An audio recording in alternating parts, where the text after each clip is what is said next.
of history's greatest magicians, was truly a master of illusions. Known for his sensational escape acts, he was also an actor, a keen aviator, amateur historian, and a businessman. Hello and welcome back, and today we're gonna figure out the secrets behind Houdini's greatest magic tricks.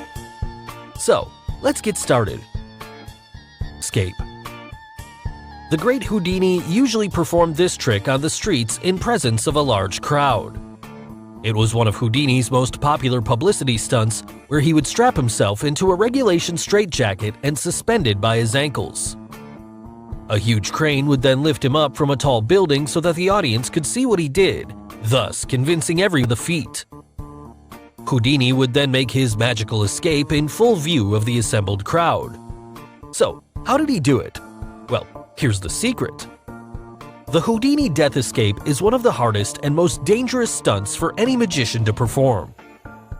Starting from when he was hoisted up in the air by the crane to when the straitjacket was completely off, it took him around 2 minutes and 37 seconds to escape. Now this trick involves some deception as well. However, the key part is to acquire some slack inside the jacket while it was strapped on. As the jacket slid onto his arms, Houdini made sure his arms were crossed and not folded across his chest, with his stronger right arm held in a stiff position on top. Now, once the jacket was buckled at the back, Houdini took a huge breath to expand his chest, giving him enough slack to eventually escape. But still, to perfect this act, Houdini had to practice it for years. So, once lifted in the air upside down, the extra slack and gravity came in handy as he uses his stronger right arm to pull it over his head. He then removes the buckles and the straps of the cuffs with his teeth. Once the cuffs were freed, he gets rid of the top, bottom, and his neck buckles. Once they were all undone, he finally slips his arms free and wiggles out of the jacket to amaze the huge crowd around. At number 6, the Metamorphosis Illusion. In this famous Houdini classic, his hands were tied behind him before being put into a small box that was then locked shut.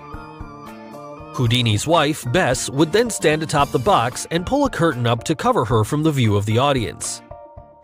However, when the curtain was dropped, she was no longer there, and instead, it was Houdini. Finally, the box was unlocked, but what do we see? Bess was found to be bound inside a sack inside the box. The entire illusion took only a few seconds to perform. So, how did Houdini magically exchange places? Well, this trick requires a lot of practice before the final execution, and since Houdini was a master on ropes and knots, he had practiced it a lot to unlock himself in a few seconds. Here, after Houdini goes inside that sack, he slipped his hands out of the knot, so his hands were free by the time the sack was pulled over his head. Also, the sack had 2 small openings the size of a person's eyes around the top edge of the sack. Now, the opening allowed Houdini to get hold of the rope from inside and pull it inside to loosen it. After Houdini goes inside the box, he quickly gets out of the sack while his wife Bess locks the box and then straps the box lid. Now, once Bess drew the curtain closed, Houdini escapes out of the box through a trapdoor panel built at the back of the box. At the same time, Bess goes inside the box through that back panel of the box. Meanwhile, the locks and straps are all intact.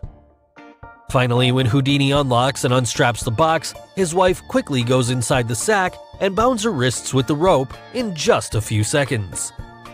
And this is how they magically exchanged places. At number 5, the Chinese water torture cell.